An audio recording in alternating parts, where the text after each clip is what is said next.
Que el pueblo es sabio y paciente, es el decir de los viejos, que al cantar de guacharaca saben calcular el tiempo. Dicen que viene la hora, mira, para ponernos contentos. Se fue Bolívar ayer, pero hoy viene de regreso. Vámonos para allá, vamos a su encuentro, vámonos para allá, vamos a su encuentro.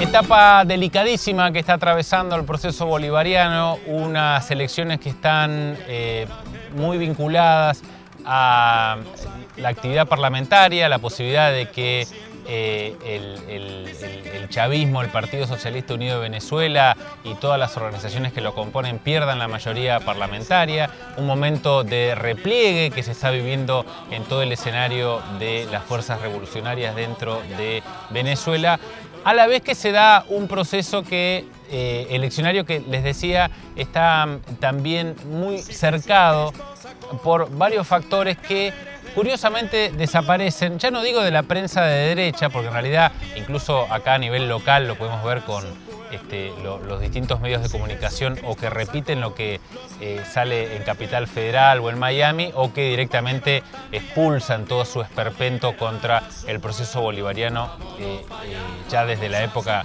en la que estaba el comandante Chávez. ¿A qué me refiero?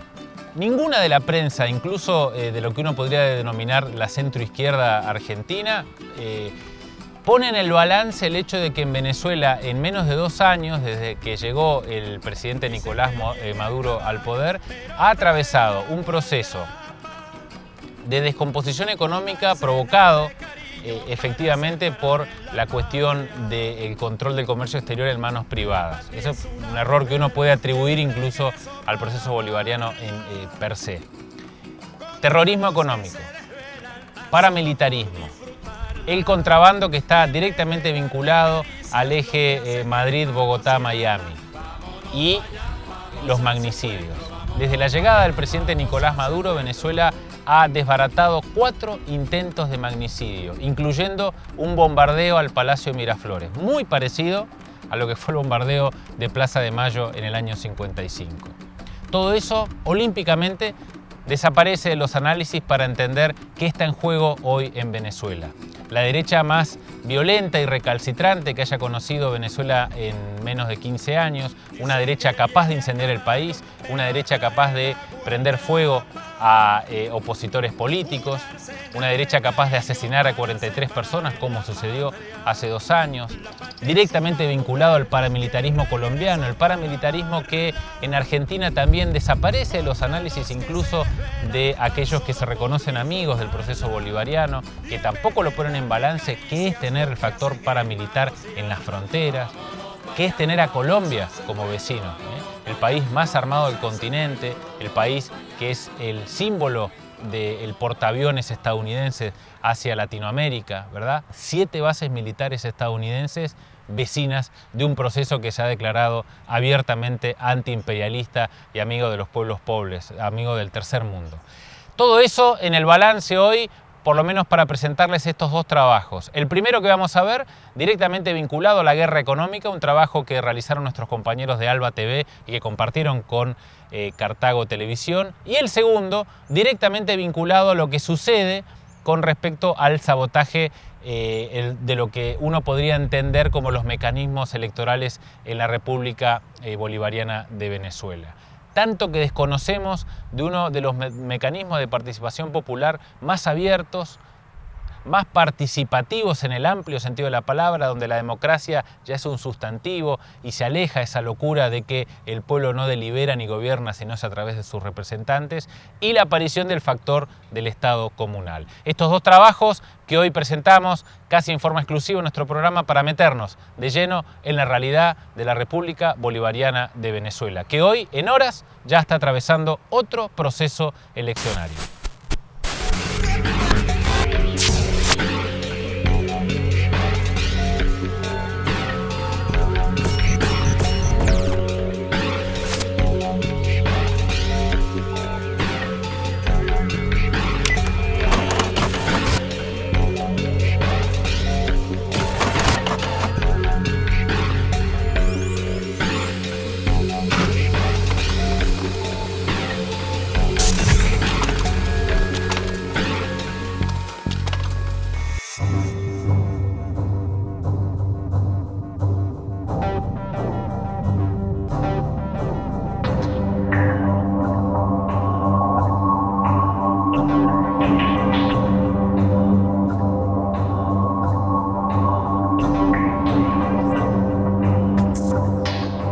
más allá del desenlace que tuvo la experiencia chilena, que es por todo el mundo conocida, y lo trágico que significó el golpe de Estado, la muerte de Allende, la desaparición, la tortura de miles de chilenos, la persecución, todos los años de dictadura atroz, ya tiene un antecedente y unas causas previas, ya que son muy parecidas y poco estudiadas o poco profundizadas con el caso venezolano. Aquí en Copiapó 319 se descubrió que se encontraban acaparados 20 toneladas de azúcar, 400 cajas de confort, 500 cajas de detergentes, 100 cajas de Nescafé, 100 cajas de leche condensada, 50 cajas de salmón, arroz en grandes cantidades. La inflación sube otra vez. Este es el tema de hoy.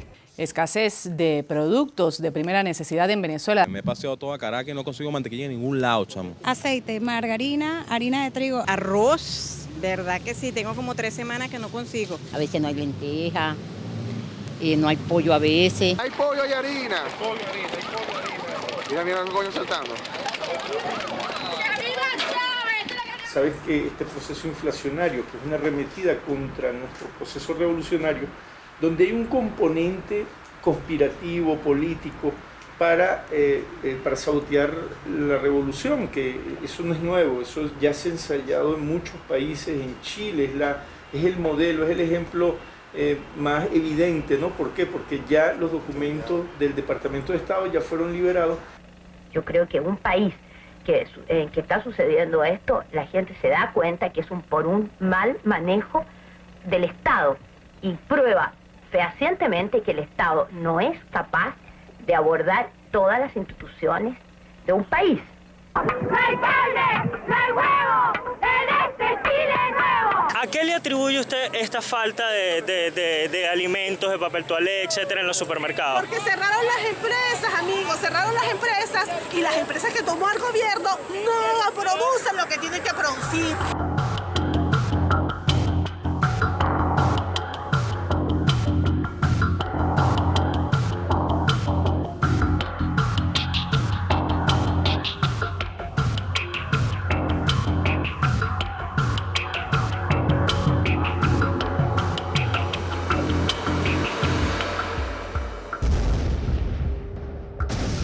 La pérdida, por ejemplo, de productos básicos como pasta de dientes, como leche, como arroz, azúcar, cigarrillos, ya el gas, etcétera. Eso generó un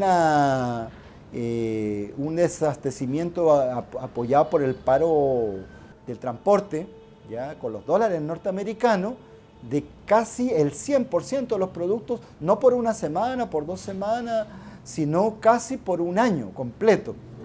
El volumen de producción se mantenía dentro de ciertos marcos, pero lo que pasa es que no se ponía a la venta. Se acaparaba, se escondía, se guardaba para tratar de especular con él, con esos productos, o bien por razones puramente políticas.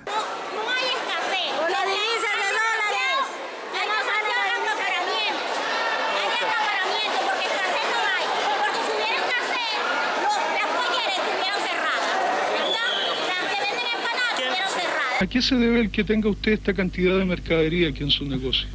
Las casas mayoristas me mandan porque yo he acumulado esta mercadería en cuestión de meses, nada más.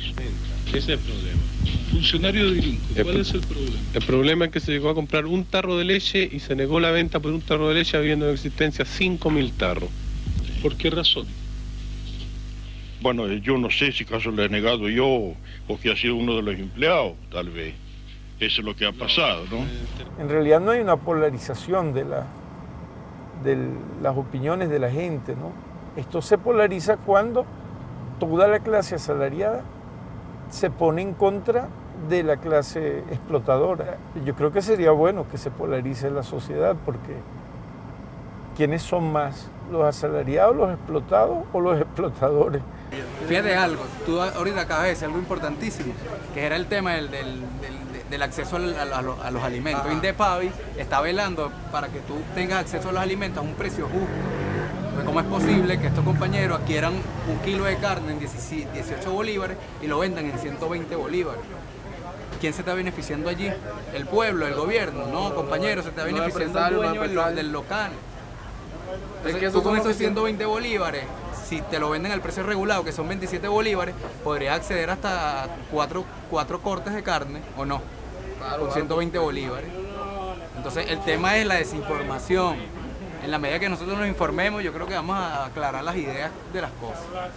Entonces la cosa no es un tema de gobierno, porque le han dado un tinte político. Sí, es un tema de que nosotros nos organicemos y le exijamos a esta gente de que, oye, que venda al precio regulado. Al precio justo, al precio justo. Lo que nosotros estamos tratando de hacerles conciencia, de hacerles ver que no es el gobierno el culpable de que haya desabastecimiento, sino que son un grupito de señores. Porque ¿quiénes son los principales dueños de la distribución de alimentos, de Chiprodal, de la conservera? Son los señores Edward, Mates y Alessandri. Se puede decir los 3 señores dueños de Chile. Y estamos dando la lucha contra ellos. Muchos dicen que Nicolás Maduro, que Chávez, que los presidentes tienen acabando el país. Lo que nos están matando y nos están acabando son los grandes empresarios, los que producen, los grandes, esos son los que nos están matando a nivel mundial. Los Cisneros, los Mendoza, todos esos sinvergüenzas nos están matando. ¿Por qué en este país el aguardiente no escasea? Tienen que escasear la comida, ¿verdad?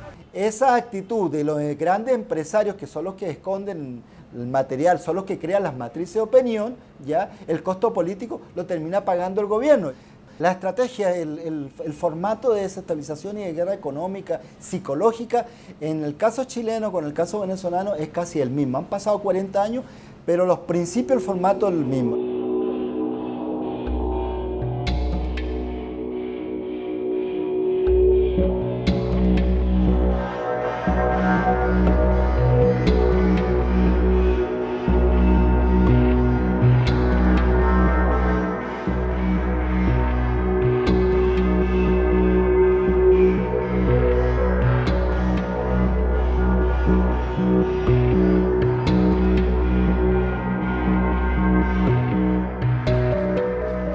Para la CIA, sin duda, la cadena de diarios de Edwards conformaba al actor más importante sobre el escenario del complot para socavar la democracia chilena y eliminar al presidente Allende. De acuerdo con los documentos de la CIA, estos esfuerzos tuvieron un rol significativo en la creación de las condiciones para el golpe militar. El diario El Mercurio contenía en cada uno de sus números o ejemplares un artículo preparado en Estados Unidos para intervenir en la política chilena.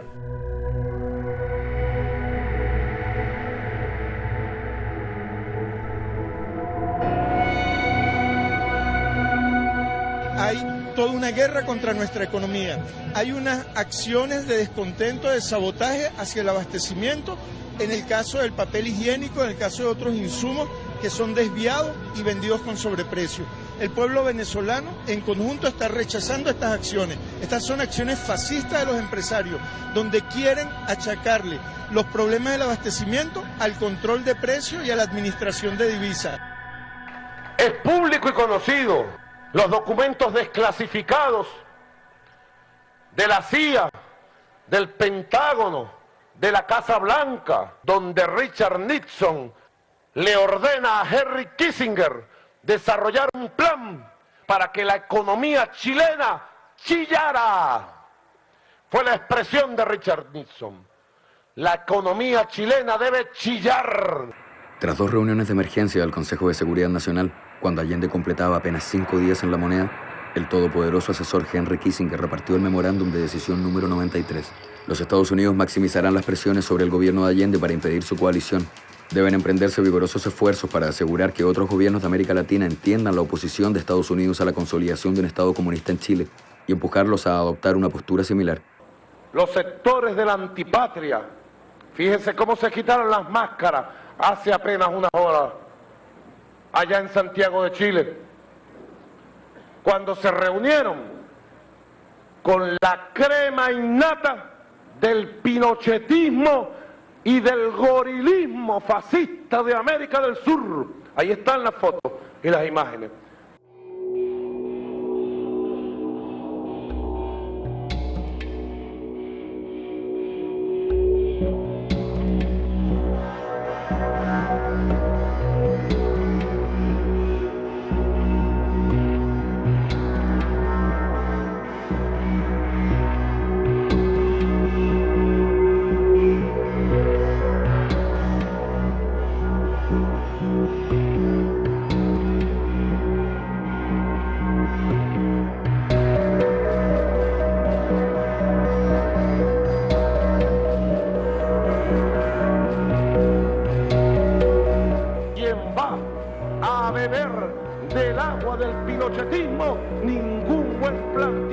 la patria.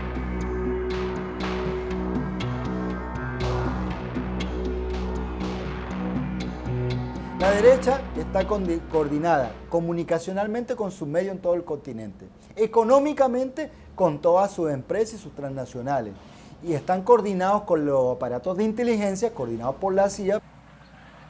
Nosotros hemos detectado y le hemos hecho seguimiento durante varios meses a un grupo de funcionarios de la Embajada de los Estados Unidos de Norteamérica en Caracas, en Venezuela. Estos funcionarios se dedican a reunirse con la extrema derecha venezolana, a financiarlos y alentarlos acciones para sabotear el sistema eléctrico, para sabotear la economía venezolana. Tengo pruebas aquí en mi mano. Le he dicho al canciller Elías Agua que proceda de inmediato a expulsarlos del país. Tienen 48 horas para irse de este país. Los funcionarios Kelly Kerdelin, Elizabeth Husman y David Mu. ¡Fuera de Venezuela! ¡Yankee go home! ¡Fuera de Venezuela! Gracias. Thank you. Gracias.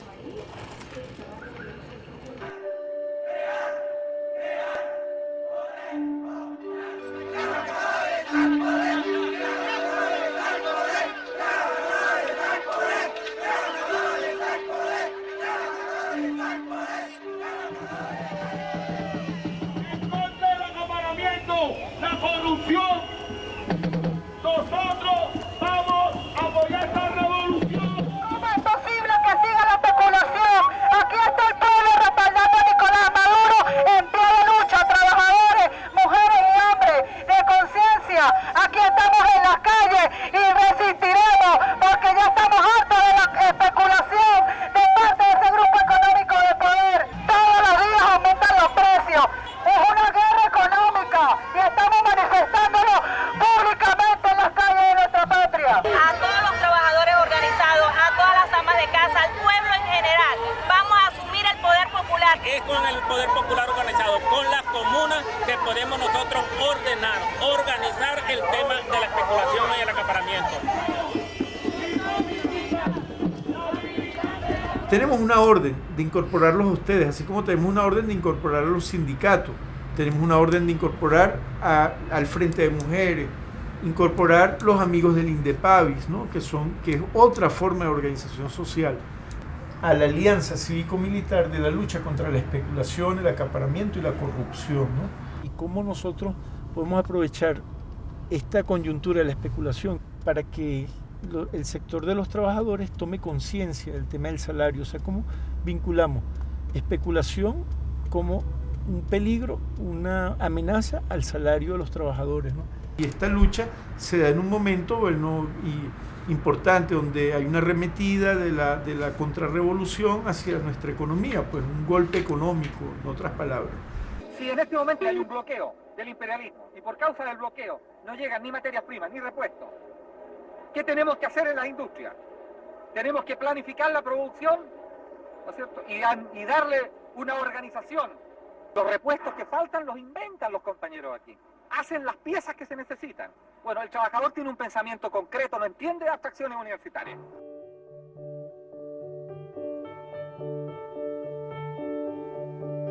Es el momento histórico en que los trabajadores estén unidos. Estar unidos en la acción, ¿ves? En el pensamiento, en la defensa. Mira, nosotros pudimos tomar arroz Primor, es porque contamos con el sindicato, que ellos no estaban de acuerdo con lo que estaba haciendo la Polar, que era saborizar el arroz para venderlo con sobreprecio. Habían parado la planta como medida de presión, diciéndole, mire, paren la planta como mecanismo de presión para crear escasez, o sea, el chantaje, arrodillarlo a través del estómago. En eso se presenta el Carmona y dice, no, esta planta no arranca, ¿no? Y Juan Serrano dice, no, la planta sí va a arrancar. Mira, y le veía la cara al trabajador, y yo jamás había visto tanta dignidad en un rostro, ¿no? Cuando le dijo, no, la planta arranca, y dio la orden, y las máquinas empezaron a escupir los paquetes de arroz, ¿no? Estamos muy contentos desde la planta de Calabozo de Arroz Primor, donde los aguerridos trabajadores del sindicato de Empresas Polar arrancaron la planta. Estamos trabajando la planta 100% ya completamente, cada trabajador está en su turno. Ahorita estamos como en una fase de organización, de reacomodo de las fuerzas. Entonces, establecer y posicionamiento de las fuerzas. Entonces tenemos que verlo como una guerra. O sea, hay una guerra y las fuerzas populares, las fuerzas revolucionarias se tienen que posicionar. Por supuesto que el enemigo se está posicionando también, sus empresas, sus medios de comunicación. El fascismo no tiene límites para conseguir su objetivo. El fascismo en Chile, para impedir el ascenso de Allende, ya asesinó a través de un supuesto atraco, ya asesinó al comandante en jefe del ejército chileno, al general Schneider. Y los restos del general Schneider llegan a la Catedral Metropolitana, desde la Escuela Militar. Bueno, muy parecido con lo que hicieron aquí con Anderson, con otros dirigentes que han atentado y recientemente con el atraco, entre comillas, de Samán, por ejemplo.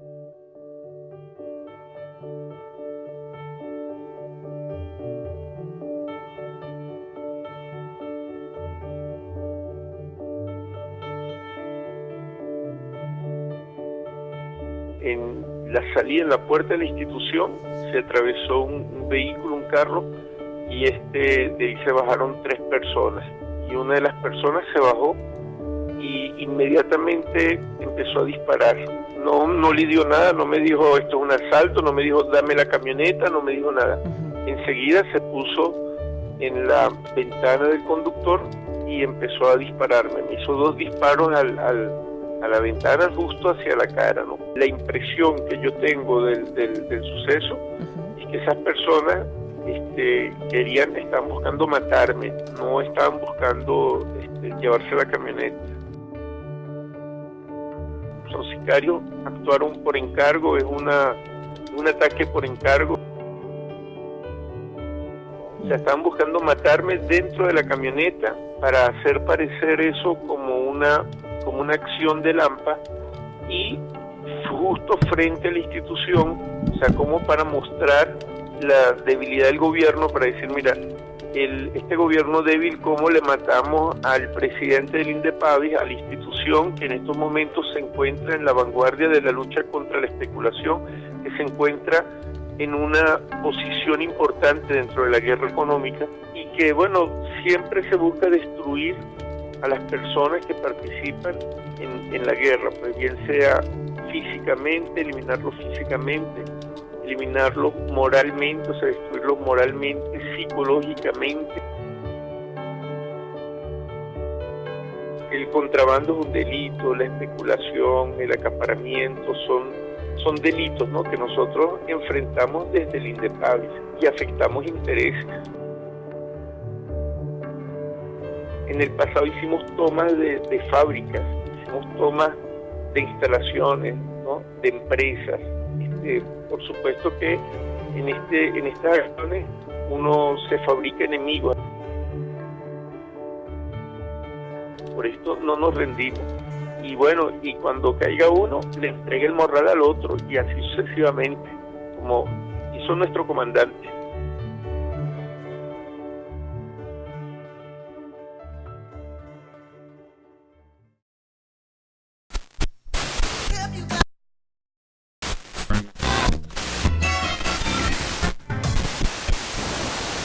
Al igual que nosotros, ustedes también deben haber oído que algo está pasando en Venezuela estos días.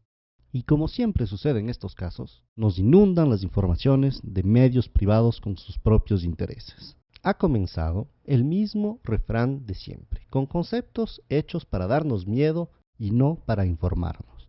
Surgen enseguida las grandes palabras: represión, dictadura, censura.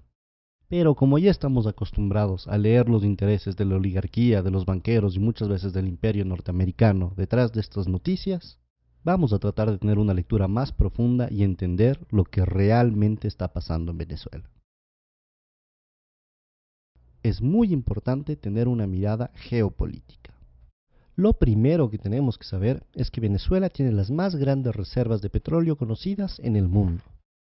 Pero entenderemos mucho mejor lo que está pasando en Venezuela si damos una mirada a su vecino del norte, a los Estados Unidos. La sociedad estadounidense es una de las sociedades más consumidoras de los derivados de petróleo en el mundo. Primero que nada, en lo referente a la gasolina. Los Estados Unidos tienen la más alta tasa de carros por habitante en el planeta. Y obviamente hay otros derivados, como los plásticos, la ropa, los cosméticos. Para sostener esta sociedad dependiente del petróleo, Estados Unidos tiene que importar 60 de cada 100 barriles que consume. Tratemos de tener una mirada un poco más amplia. ¿De dónde viene el petróleo que se consume en Estados Unidos? Y en este sentido, el Medio Oriente es una zona clave. Estados Unidos importa una parte importante de su petróleo de Arabia Saudita, Qatar y los Emiratos Árabes Unidos.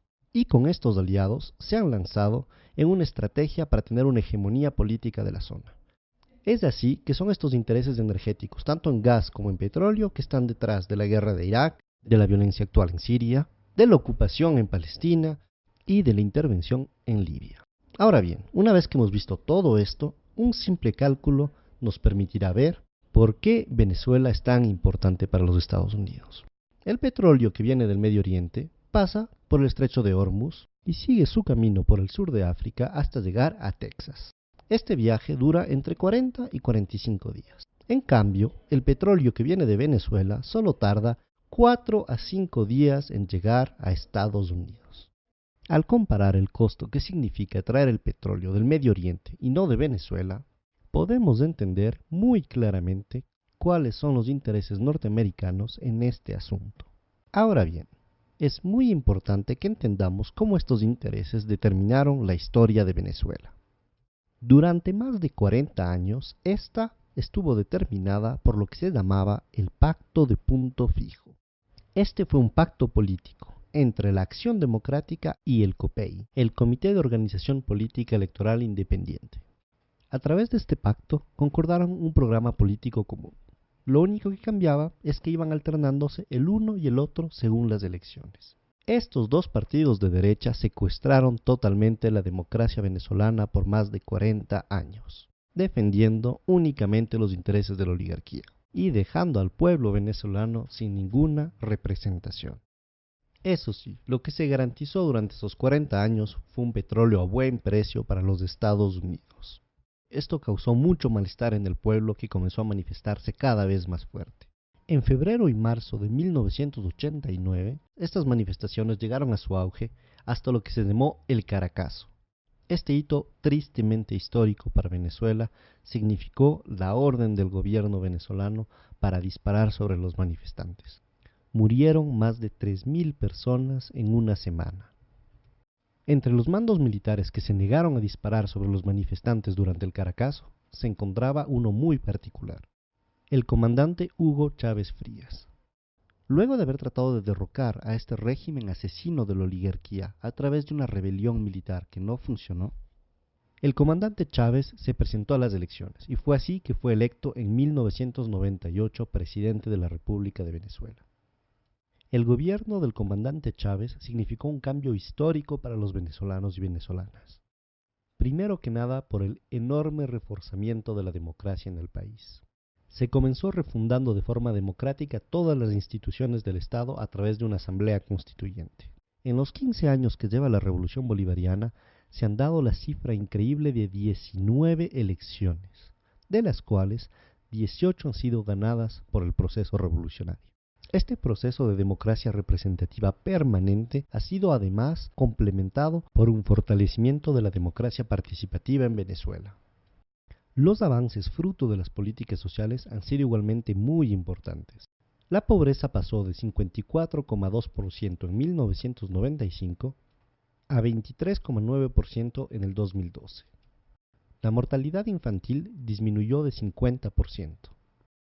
La salud y la seguridad social suman actualmente el 21% del presupuesto del Estado venezolano. Las matrículas universitarias pasaron de 800.000 a 2.600.000 actualmente. Y Venezuela cuenta con 75 universidades públicas. Ya se ha erradicado el analfabetismo en todo el país. Obviamente, el imperio norteamericano, viendo que por primera vez en la historia un gobierno venezolano se ocupaba mucho más de su pueblo que de los intereses norteamericanos, y que el nuevo proceso de unión soberano y emancipador de América Latina amenazaba su hegemonía política, no se quedó con los brazos cruzados. En el 2002 apoyó claramente un golpe de Estado en contra del gobierno democráticamente electo de Hugo Chávez. Al haber fallado este intento gracias a la movilización popular, fomentaron un sabotaje económico a través de un paro petrolero con el apoyo de la oligarquía. Sin embargo, este nuevo intento de desestabilización también fracasó. Es así que tenemos que entender que lo que está pasando en Venezuela es un nuevo proceso de desestabilización. Lo único que ha cambiado es que esta vez es una nueva estrategia, lo que llamamos el golpe suave. El primer paso es la guerra económica. Por más de que se han hecho ya muchos cambios en la economía venezolana, el país sigue dependiendo muchísimo de las importaciones para satisfacer sus necesidades básicas. Y la misma oligarquía que creó históricamente esta situación está tratando de aprovecharse ahora de ella. Por un lado, algunos de los industriales ligados con la oligarquía que quiere acabar con el proceso bolivariano están tratando de crear escasez de productos básicos para crear descontento popular. Y por el otro lado, algunos sectores importadores que también quieren acabar con este proceso están especulando con los dólares en vez de utilizarlos para importar productos de necesidades básicas para el país. Esto demuestra una vez más el cinismo de la oligarquía venezolana dispuesta a todo para volver al poder. Muy bien, ahora veamos el segundo y tal vez el más importante de los ejes del golpe suave. Este es el de la manipulación mediática. La oposición golpista venezolana tiene dos facetas. Una que se muestra pacífica y la otra que es claramente violenta. Y ciertos medios de comunicación, tanto en Venezuela como en el exterior, se han convertido en el eje central de esta estrategia de golpe suave al manipular de forma totalmente vergonzosa los hechos que están sucediendo en Venezuela. Ellos quieren hacer creer al mundo entero que el gobierno venezolano está reprimiendo duramente simples manifestantes pacíficos. Pero este guión ya lo conocemos y no caeremos tan fácilmente en esa trampa. Si miramos un poco la historia de estos últimos años en América Latina, nos damos cuenta que Estados Unidos y las oligarquías no se han quedado de brazos cruzados frente a los movimientos progresistas. Primero estuvo el fallido intento de golpe de Estado en Venezuela en el 2002. Desafortunadamente, en el 2010 el golpe de Estado en Honduras sí funcionó. Después le tocó el turno al Ecuador, donde por suerte el intento de golpe de Estado del 2010 fracasó. Pero esto no se acabó ahí. El gobierno paraguayo de Lugo no tuvo tanta suerte y en el 2012 fue derrocado por un golpe de Estado parlamentario. Finalmente, en el 2012 y recientemente en el 2014 también se han denunciado intentos de golpe de Estado en Bolivia. Esta vez en Venezuela la historia está tratando de repetirse, pero no dejaremos que esto suceda. Los pueblos latinoamericanos hemos aprendido mucho de nuestro pasado, y esta vez no dejaremos que ni el imperio norteamericano ni las oligarquías nacionales logren arrebatarnos el proceso de cambio en el que nos encontramos. Fuerza, compañeros venezolanos, no dejaremos que este golpe suave se realice.